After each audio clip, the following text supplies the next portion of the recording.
Hello students, today we will discuss next punctuation.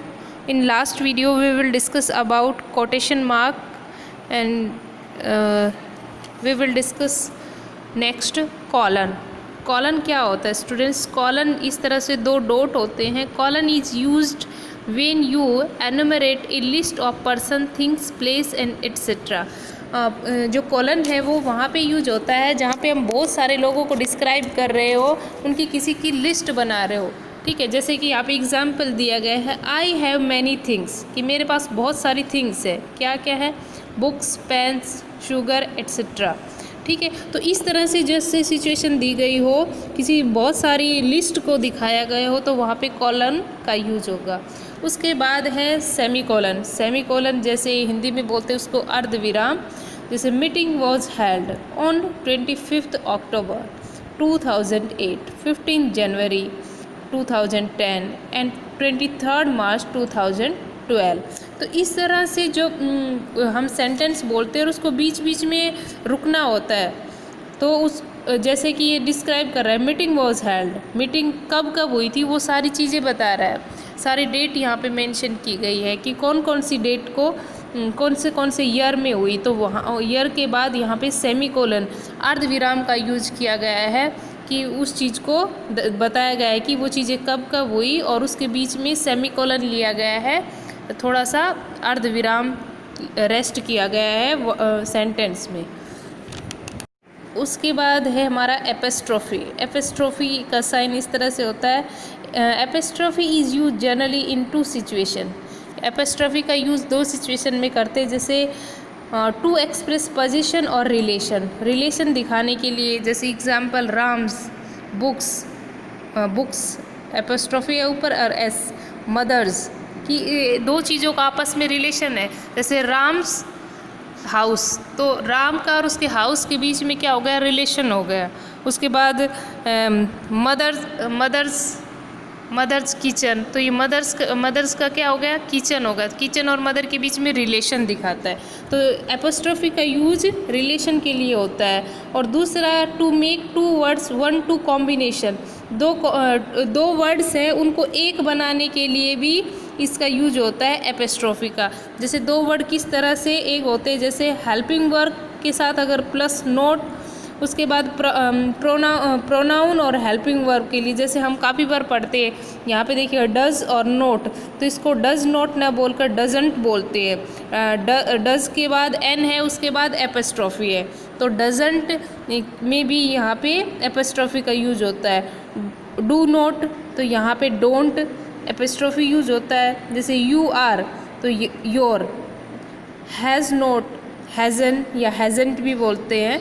तो इस तरह से हमारे ये पंचुएशन है ये कंप्लीट होते हैं. अब हमारे जो लेसन में जो पंचुएशन आए हैं हम उनको डिस्कस करेंगे, क्योंकि ये सिर्फ जो हमने अभी पढ़े ये सिर्फ समझने के लिए थे. एग्ज़ाम में एक पूरा पैराग्राफ दे दिया जाता है और उस पैराग्राफ को हम पंचुएशन में लगाना है कि कहाँ कहाँ पे पंचुएशन यूज होती है.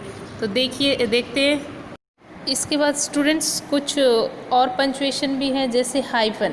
हाइफन देखिए ये इस तरह का मार्क होता है, और ये जो इक्वल का होता है उसका बड़ा होता है, लेकिन हाइफन एक छोटा सा मार्क होता है. ही इज़, और इसका यूज़ जैसे इस तरह से होता है, जैसे कोई सेंटेंस है और उस जगह पे नहीं आ रहा, वो पूरा नहीं हो पा रहा, तो यहाँ पे देखिए ही इज़, तो PL हमने यहाँ लिखा, फिर आगे स्पेस नहीं है. जैसे फॉर एग्जांपल इस यहाँ पे तो है, लेकिन अगर आपकी नोट में स्पेस ना होने की वजह से हम PL के बाद AYING प्लेइंग, PLAYING प्लेइंग पूरा लिखते हैं. तो पहले हाइफन आगे लगा देंगे, उसके बाद ही हम अपना सेंटेंस कंप्लीट करेंगे. उसके बाद कॉम्प्लेक्स जो वर्ड होते हैं वहाँ पे भी इसका यूज होता है. जैसे वाइस प्रिंसिपल हो या प्रेसिडेंट हो, तो वाइस के बाद हाइफन का यूज होता है. जैसे नॉन वायलेंस, नॉन के बाद हाइफन का यूज होता है. उसके बाद कंपाउंड जो नंबर होते हैं वहाँ पे भी हाइफन का यूज होता है. जैसे 21 से लेकर 99 तक जितने भी वर्ड्स हैं, जितने भी नंबर्स हैं, जैसे 30 के बाद लिखो 2 लिखो, 35 लिखो, तो सब में हाइफन का यूज होता है, ठीक है। और काफ़ी बार हाइफन का यूज जिस तरह से कोई ऐसी रुक रुक वाली साउंड है वहाँ पे भी, जैसे लाइक फियर, आपको अगर किसी चीज़ फियरफुल में जब कोई आवाज़ निकलती है तो वहाँ पे भी हाइफन यूज होता है। जैसे पी पी ऐसे हम कोई भी अफ अफ ऐसे वाली साउंड निकालते हैं तो वहाँ पे भी हाइफन का यूज होता है। उसके बाद एक हमारा और है ellipsis. Ellipsis is indicate a pause in speech. हमारा जो स्पीच है वहाँ पे हम थोड़ा सा पॉज लेते हैं, रुकते हैं, तो वहाँ पे हम एलिपिसिस का यूज़ करते हैं। जैसे हेलो, हेलो के बाद 3 डॉट डॉट है तो यहाँ ये जो साइन है ये एलिपिसिस का साइन है।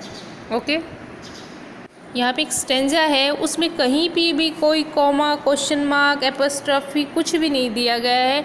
इसी तरह से आपको पेपर में भी दिया रहे होगा, जैसे कि आई हियर्ड एम हेमल say to me I would not scold you little friends you must feel bad enough see how it is every day we have said to ourselves but I have plenty of time I will learn it tomorrow. तो देखिए कुछ भी नहीं है, ना full stop है ना coma, कुछ यूज नहीं हुआ है।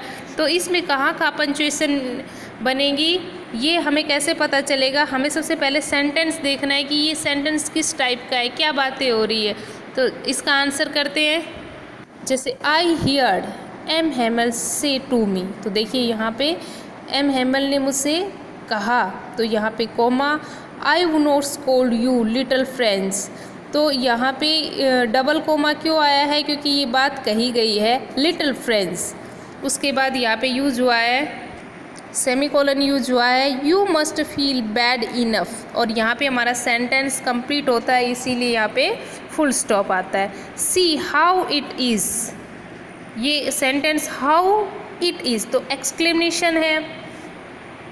Every day we have said to our self, और फिर आगे कॉमा यूज़ हो रहा है वह, फिर देखो वाह वाह ऐसे होते हैं तो वहाँ पे एक्सक्लेमेशन का यूज़ होता है। आई हैव, हम लोग हैड, कुड, यहाँ पे हम लोग एपोस्ट्रोफी लगाते हैं। Plenty of time, I will learn it tomorrow, तो यहाँ पे ये पूरी बात कही गई है तो ये पूरी डबल कोमा में आएगी आई से लेकर टुमारो तक, ठीक है। तो ये हमारा पंचुएशन है। एक पंचुएशन और करते हैं।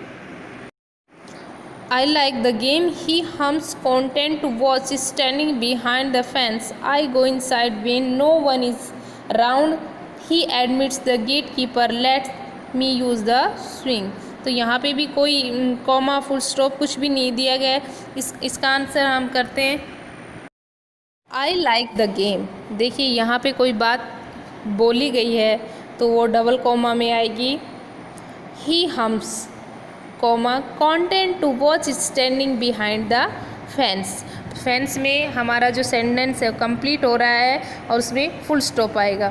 फिर देखो आई है तो मतलब कोई बात बोल रहा है, तो I go inside we no one is around, तो कोमा ये डबल कोमा है, क्लोज हो रहा है।